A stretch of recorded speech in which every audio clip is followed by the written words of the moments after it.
All right, we're here with Wet Your Palate. We're going to give you a little multi-second tidbit of what we just talked about on our two-part episode. We just want to start the year off right. We wanted to tell you what's coming, what's new, give you a little sneak peek. Through some of the new products that we're going to be bringing out, some of the, the new tasting rooms, some of the things we got going on there. We also go over some videos, though, too. So we actually break out. But that was part two.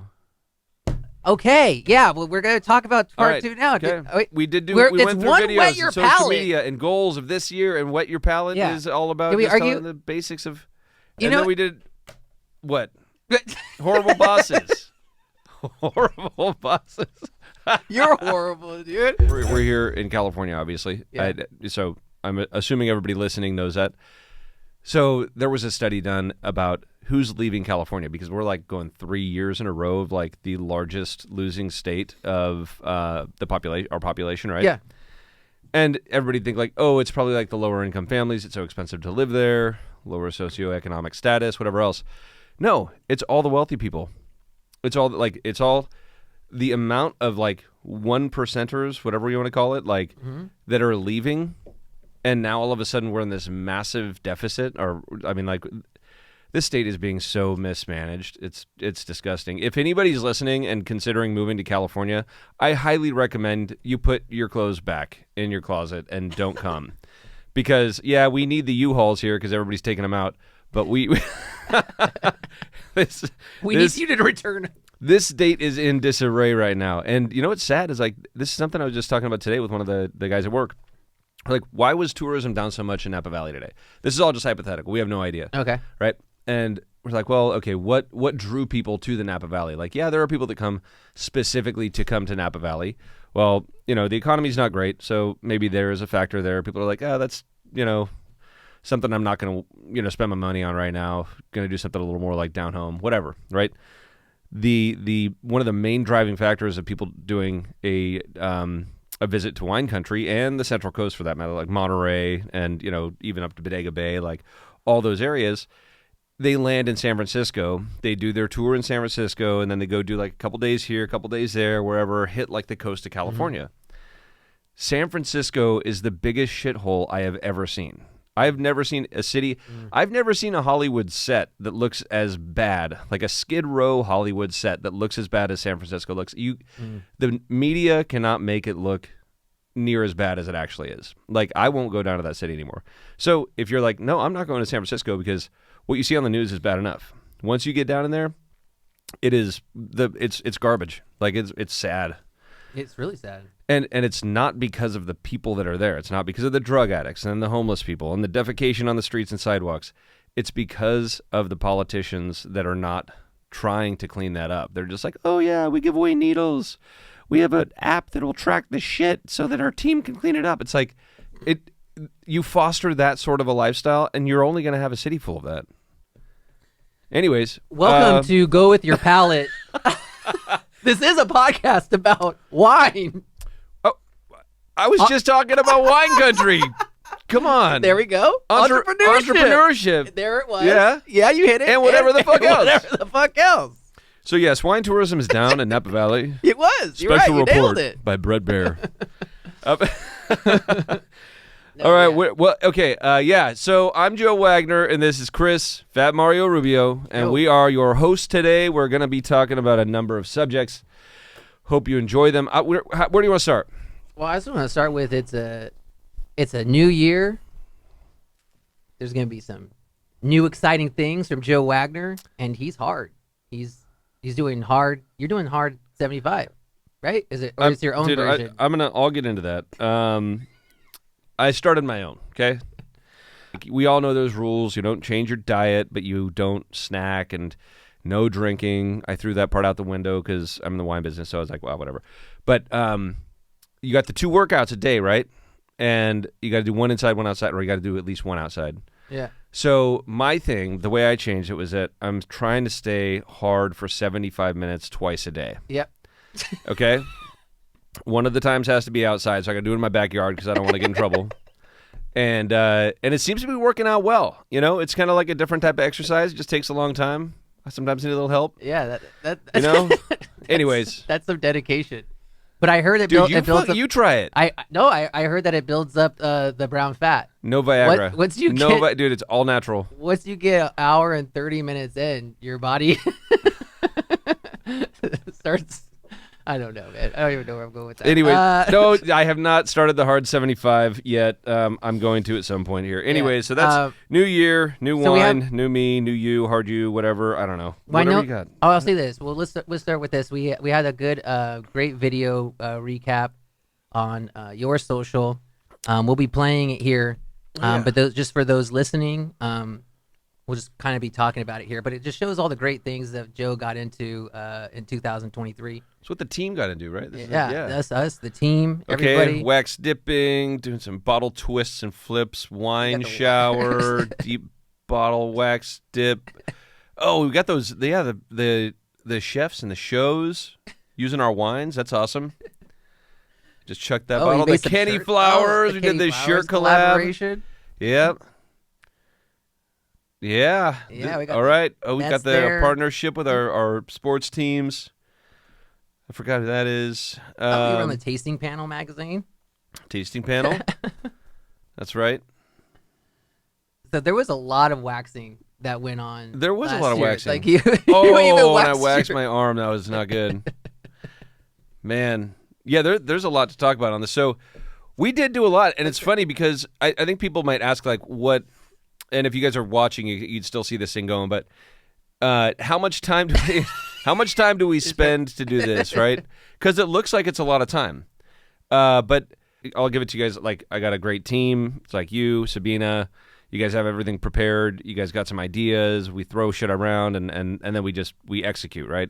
At the end of the day, that's what it's all about. Just fucking get out there, do it, and execute. So, yeah. And then it gets posted, and it does pretty well. And I've fallen, of anything this year, I've fallen even more in love with the haters. Oh, looking back, wow. That might be my most cherished accomplishment of 2023 and putting myself out there. Yeah. On social media, was that I've embraced the haters this year. Like in 2022, I could already feel it like bubbling up, and I had this zest for them. Like I was like, I'm learning to appreciate them as part of this biome of life and social media and whatever else. And like, I mean, I don't spend a lot of time on social media. It just looks like I do. But every once in a while, for a good laugh, I'll go to some of my favorite accounts that hate me and just be like, it's fucking hilarious. Do you go there as yourself, or do you go there incognito? I can't tell you that. Can't tell you. Do I even have a social media account? Watch out, you haters. You never know who you might be talking to. You never know. We're actually going to be going over some videos a little bit later, but you'll get to address. You got a lot of love out there too. You know you got, and I think that's what. Yeah. It's really cool to see when people are like, when they react positively, and it gets like, it sparks an interest. Those are my favorites, when it's like, I never thought wine was cool. It's like, it used to not be cool. Yeah.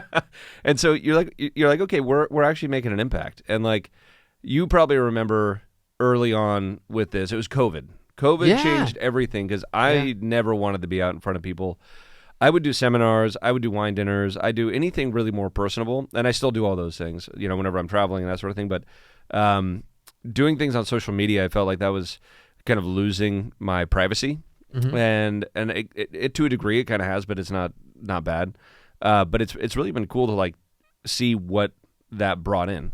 So you now have people who are in their early 20s and they're thinking about drinking wine. They're wanting to know, and maybe they have brand recognition of like whatever, the Belgloss Red Wax Dip. Cool. Like if that's where you start, dude, you've started at a good level. Like you're not starting at White Zinfandel. You're not starting at like wine coolers. You started at quality wine, and I hope you like it. Yeah. But just to have that in somebody's mind that wasn't ever thinking about it in the first place, like that's I hope doing something good for the industry. And so that's a cool thing to like look back on, and what we did accomplish through 2023. Yeah. Because I think the team in totality, with, I mean, not just you and Sabina, but like our guys running the podcast, got Art and Chad. Whoop, whoop. Whoop, whoop. No, it's cool. So hopefully, like, this is the next step. So they just want to indulge in learning, and hopefully we be part of that process for them. So yeah, I think and we've always said our goal is like to break through the pretentiousness of that was created in Napa Valley. I mean, like being homegrown here and coming up here and stuff like that. It's like we can have fun. Yeah, we can have fun. It's not like we're not all pretentious up like, here. Don't worry about it. It's not a whole bunch of fucking 50-year-old guys wearing Robert Graham shirts with their sleeves rolled up and their shiny shoes and their slick back hair, looking for young. I mean, Jesus Christ, dude, that's what I know. You've been to bars here. Yeah. Oh, there's like group of dudes walks in, like, where's the girls at? You're like, dude, you're in Napa Valley, like. Go to Vallejo. You gotta outsource that. You gotta outsource. We'll show you some fun, man. Go out there. See what's up? So okay, yeah, and I think and I like what you said about the haters because you do handle it very well, and I think that's good and inspiring for those that are out there being creators, because that's what you're gonna come across, especially if you start doing well. The more will come. Yeah. And how you deal with that and how you just keep moving on, keep creating and keep the momentum, which I believe that you have done. And it doesn't care if people are like saying that you're just, creating some kind of wax circus. It's like you're having fun with everybody that is actually enjoying it. You're giving it that, which kind of brings me up to, like, for example, like you get requests for these waxings. It's like, yeah. And then you provide. People will be like, do some crazy shit. So I'm gonna ask you first before what would you say one of the craziest requests was that you got that you ended up like the one for social media or like one for like friends and family?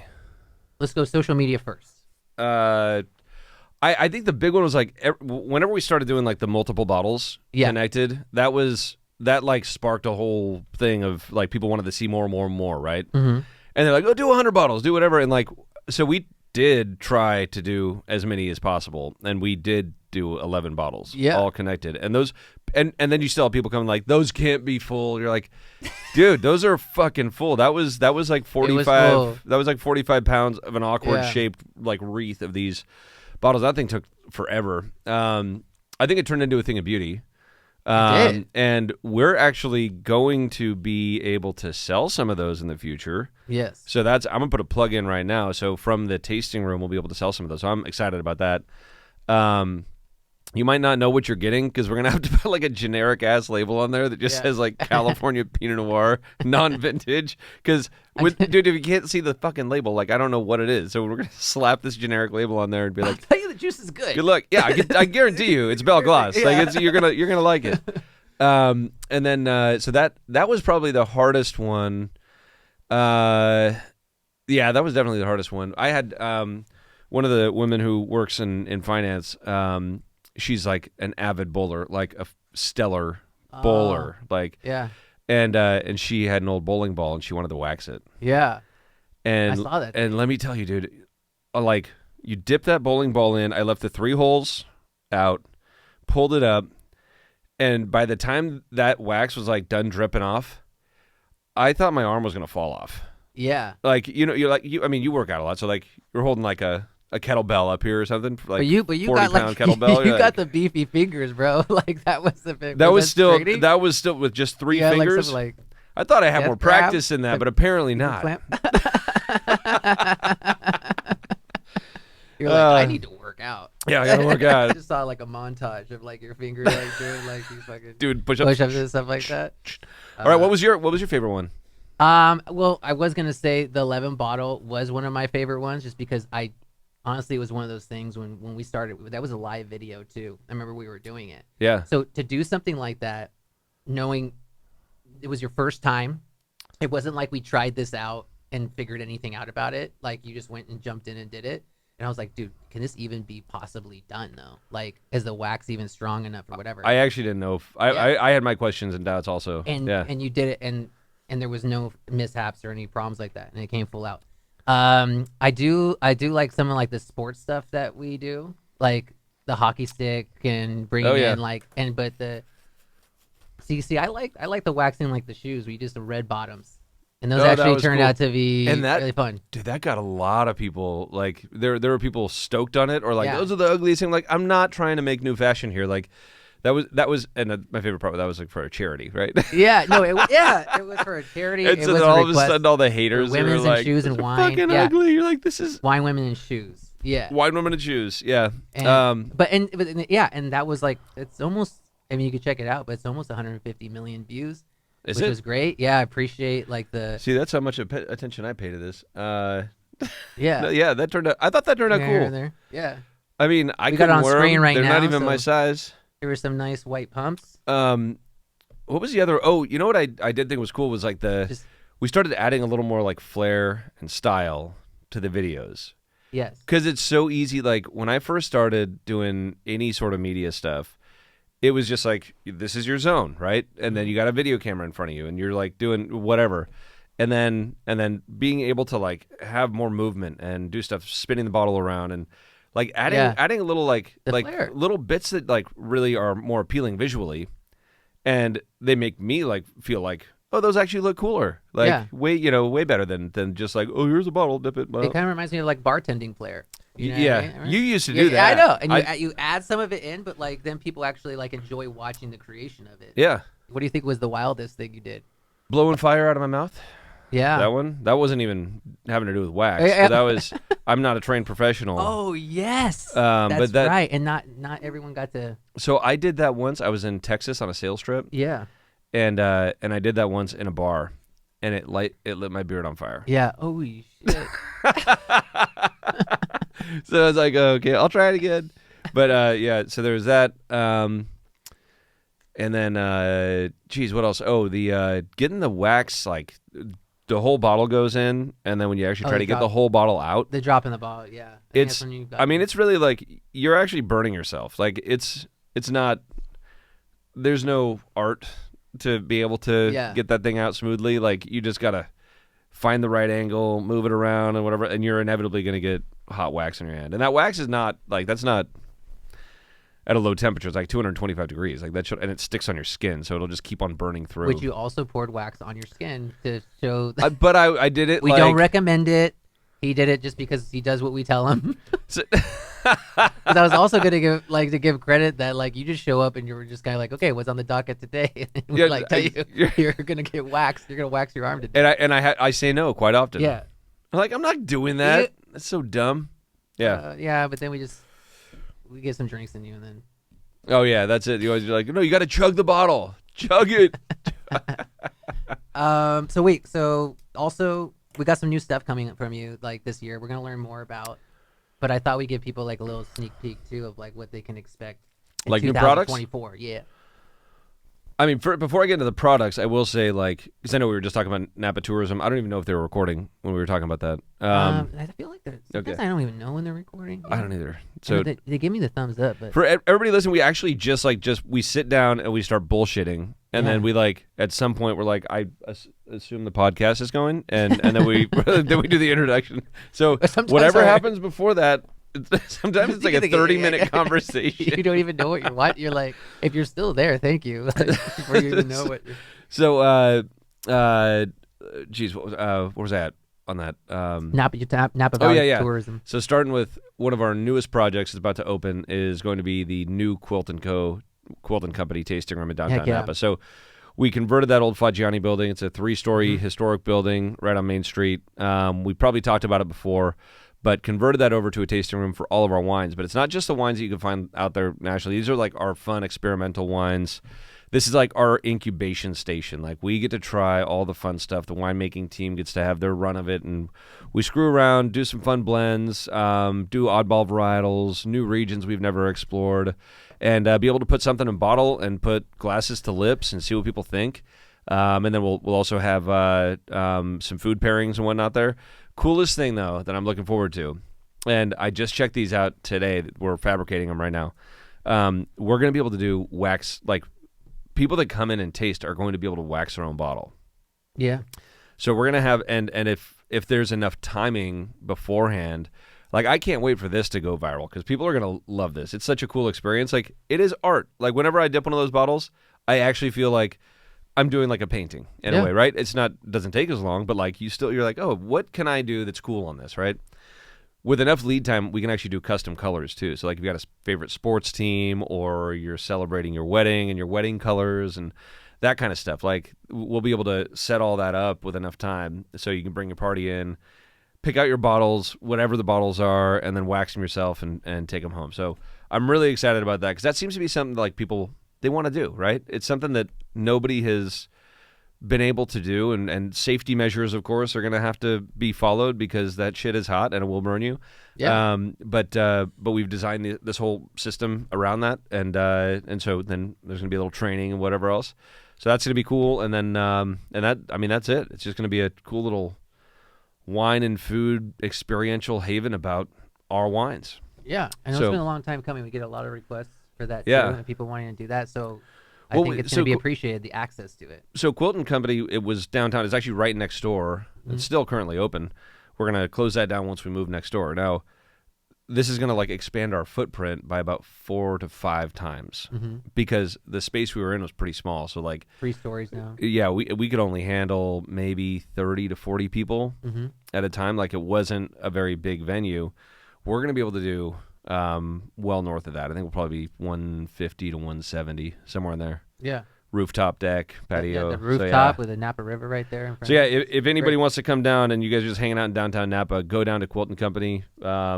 Yeah, it should be fun. So we expecting, do we have like a expected opening? Will be early this year? So we're looking at end of January for soft opening, and then we should be open by before Valentine's Day.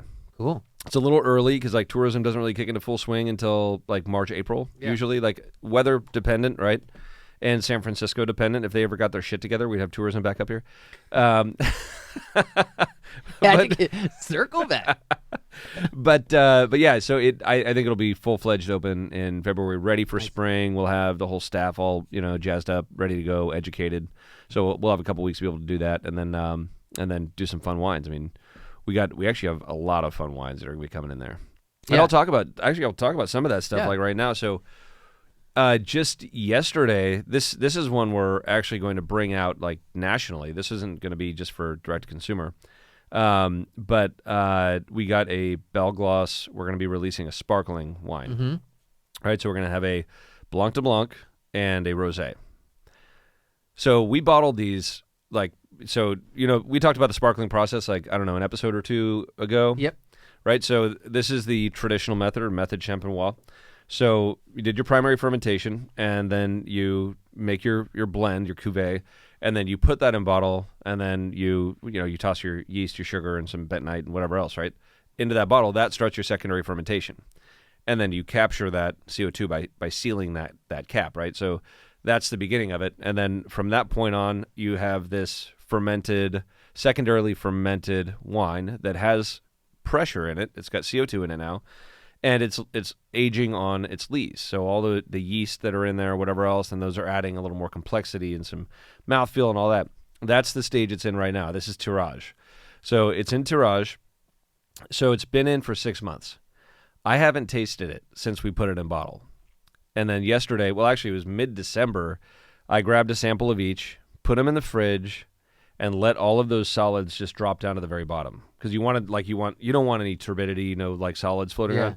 So all that shit dropped down to the bottom and compacted pretty nice and firm. So open it up for a group of our winemaking team and some marketing folks and whatever else, and just gently poured it so everybody got a taste. So I didn't know what was going to happen because you could have like sulfide issues occur, you can have off aromas and that sort of thing. And so I'm like, moment of truth. Yeah. So tasted both the Blanc de Blanc, started with that, and then the Rosé. I fucking love them.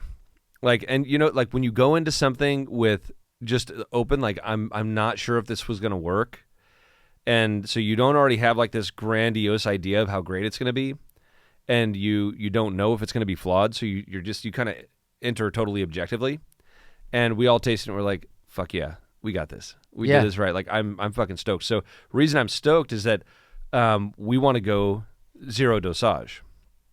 Again, we talked about what that means, right? So no residual sugar, no add, other than just topping up that headspace after we disgorge with just the existing or the same wine, right?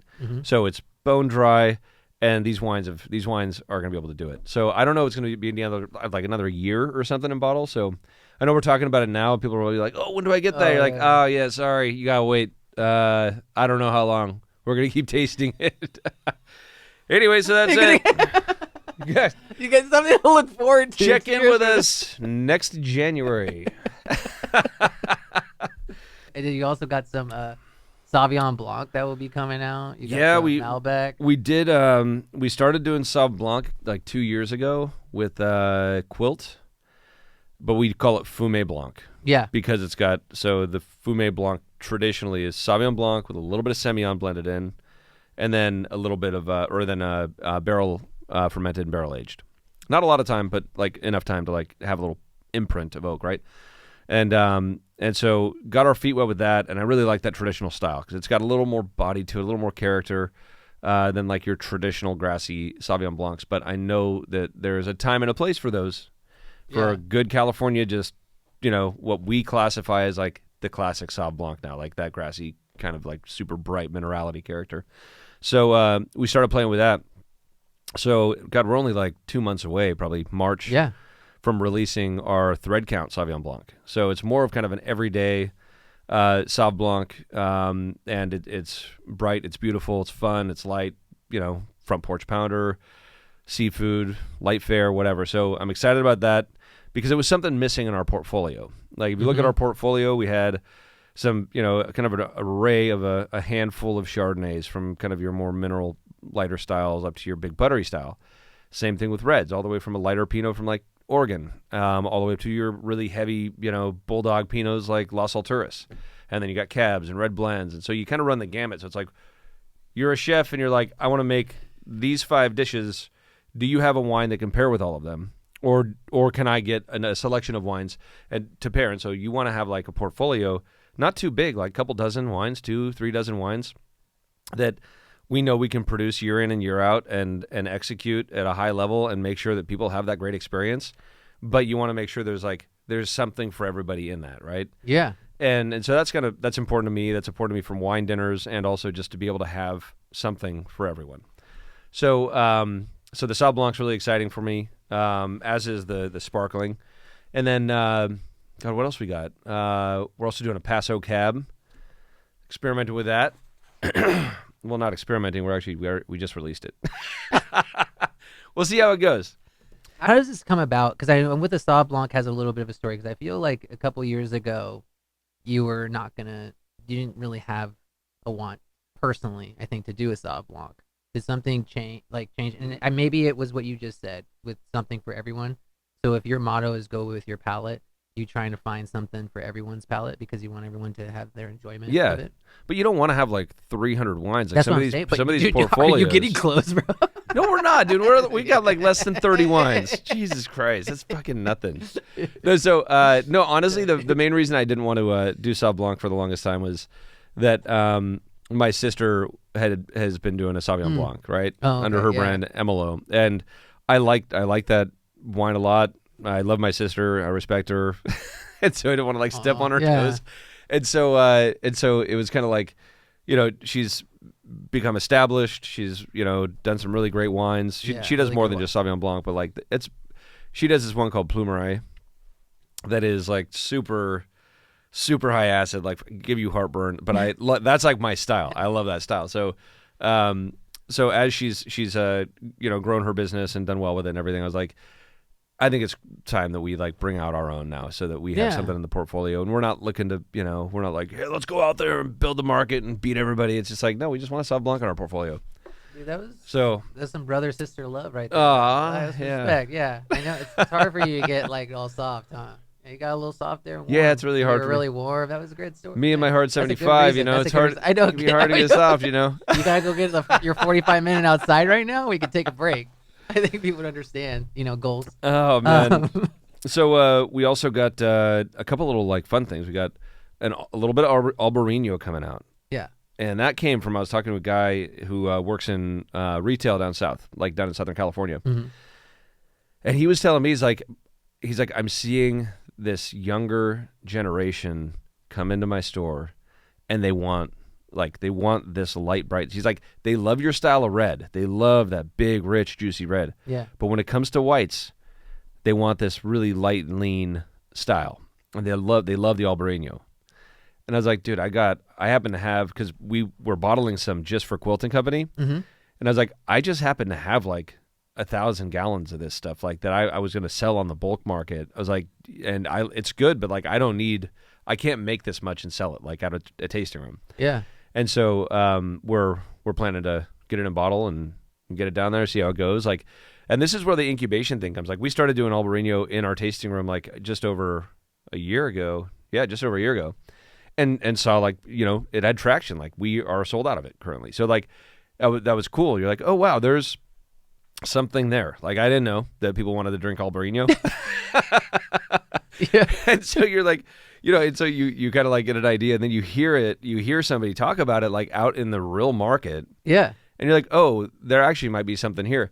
I don't know where it's going to go, but like, we're just going to have a, couple hundred cases down in Southern California in this retailer, and see where it goes. Well, I think it just shows that you're listening, and then you're just kind of like, yeah. But I'd like what's out there. But I actually started making that because I fucking love that wine. Oh yeah, you were like, does anyone else like this?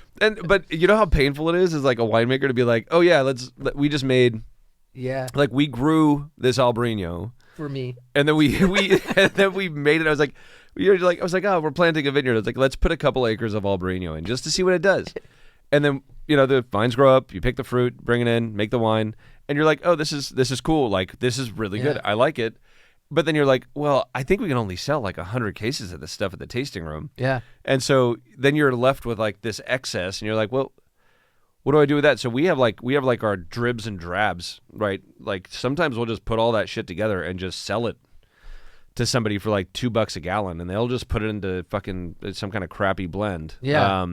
And that's it. That's like where $2 Chuck like gets their fill and whatever. I mean, I'm not saying we sell to $2 Chuck, but I'm just saying like that those big ass brands that are really low price, they just scour the bottom of the market and just clean house. Yeah. Yeah. And that will be something that will. What's exciting about this is that with these new varietals coming out that are new to your portfolio, we'll be able to, once they do come out, to taste through them and go more in depth on those varietals. Yeah. But I think you make a good point too, that there are some varietals out there, right, that don't ever really get their claim to fame as just by themselves, right? Like, they're usually thrown in a mix. So like, I mean, Viognier, right, is another one. Yeah, Viognier.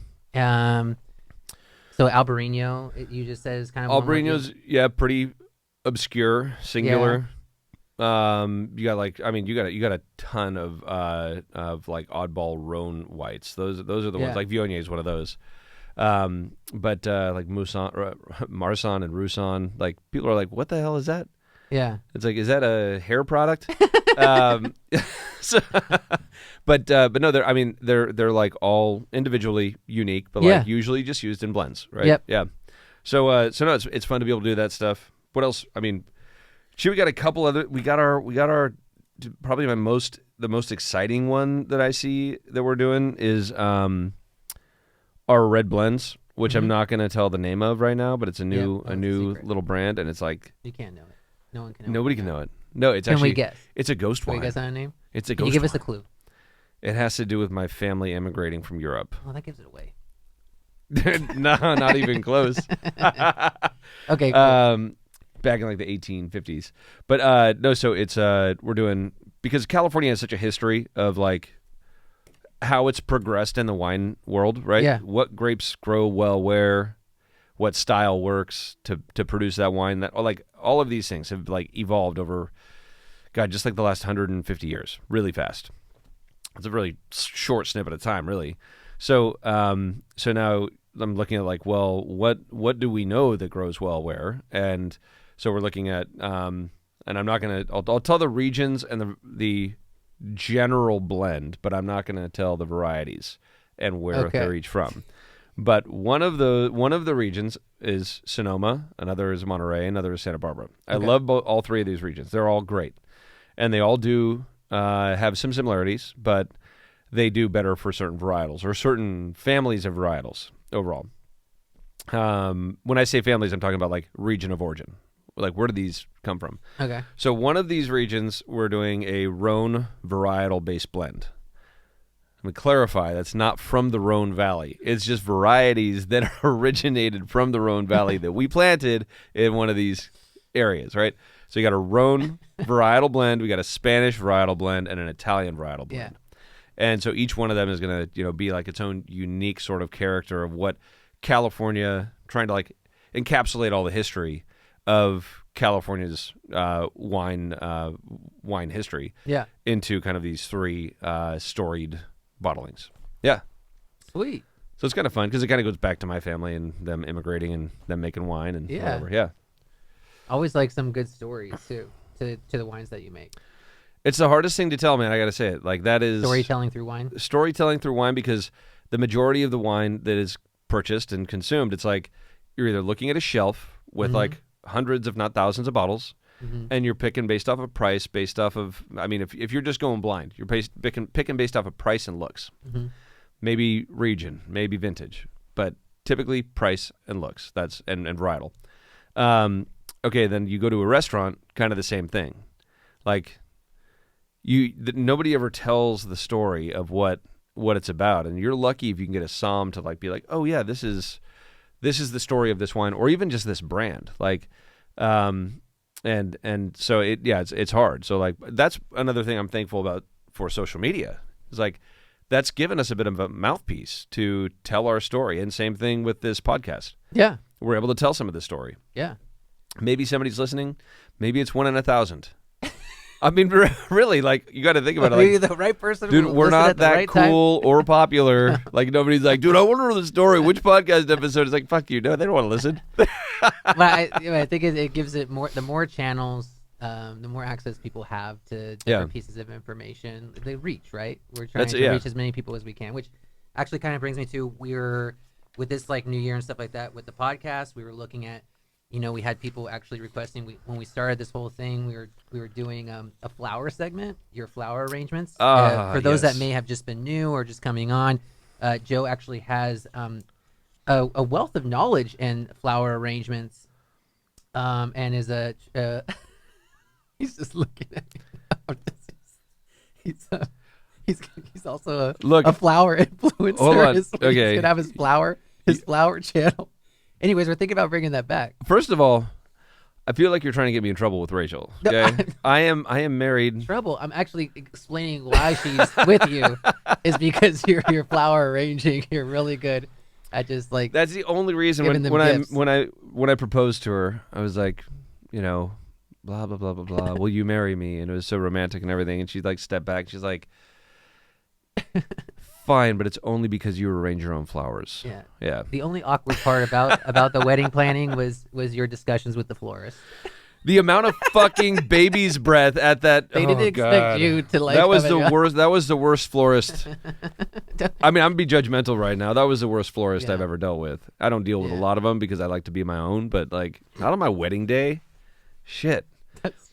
But I swear to God, I was like, baby's breath. You were there? You saw how much fucking baby's breath there was? Oh, man. It's funny. We just had our anniversary. And and no joke, I was going to get... Thank you. It was. I was going to just get her a bouquet of just baby's breath. Oh, that would have been awesome. Did you do that? I didn't want to be a dick. No. Oh, that would have been funny. Oh, Art just put on some footage of like us doing flower arrangements. Very back then. This is before we had the studio, actually. Yeah, this has got to be one of our first like 5 podcasts or something. Oh, that's episode 1. Yeah, that's it. Yeah. So we ended our segments, our podcast with doing a flower arrangement, talking about the flowers and how to arrange it, the process of arranging, the layering, having some other elements that are gonna like kind of pop it, and then my signature move, which is you just wrap it, keep it simple, wrap it in newspaper, and then give it to them, and then make sure they give it a fresh cut or give it a fresh cut, put it in a vase. Because like at the end of the day, you want to keep it beautiful, keep it simple, you want it to be arranged properly. And you want it to kind of tell a story of the time of whatever it is. So if this is like a springtime bouquet, or is it a special occasion? And what are the flowers that she likes? Most importantly, what are the flowers she doesn't like? Because a lot of people are allergic to like lilies, right? Yeah. What are the flowers he likes? Or whatever. Are the curls. The curls. My curls? Chris has got curls. Oh yeah, Chris, you got as we're watching this video and Joe is putting together a nice. I think this was the fire. What do we name this one? And then we'd give them names. Oh, that's right. So we would name the bouquets, and I think this was El Fuego. I want to say. Well, hey, let us know in the comments if we should do this again, because like I do enjoy doing it, but like we've gotten some requests already. I think I'm getting Joe to bring it back. We just want to make sure that people were actually interested. But I mean, it's actually I learned a lot too, so. It's quite fun. And I know you guys can't see this video. Like Chris is like he has absolutely no idea what the hell he's doing. He's just like, dude, you got a stink face on in this video. You're holding a willow stick. No, because this right here, you were just taking over the willow, dude. You'd only give me one stick at a time. See how you have 3 sticks in your hand? And I'm like, hey, can you give me something to do? Because I'm just standing here.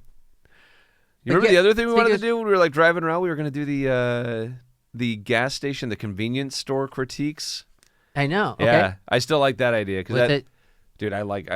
Since you said it, maybe we can expect that this year. A good convenience store. We're gonna expect some more guests. Road trip. Expect some more guests. And we're absolutely. expecting some road trip. We got our team, Chad and Art, want to take us on adventures. We're gonna be taking this outside the studio. Sometimes, do you know about that? I didn't know about. Joe didn't know about that. I didn't know about that. It was a secret. Did you guys already get it on the schedule with Gina? Because she is going to kill you if not. Yeah, we got Hawaii booked. We're going to talk about it. We're looking at Miami next, and then Vegas. We're going to come to Turks and a town near Caicos. you, and we're going to be doing that. But speaking of horrible bosses, well, right before we jump into that, I was going to say we're going to have a segment too. We're going to be going over a lot of these videos. We have some videos to go over on our next episode, so stay tuned for that because it'll give you a chance for Joe to go through these videos. We get a lot of comments. But it's a chance for you to like answer to some of these comments live, where you get to see some of the people that love you, some of the people that I think may be obsessed with you,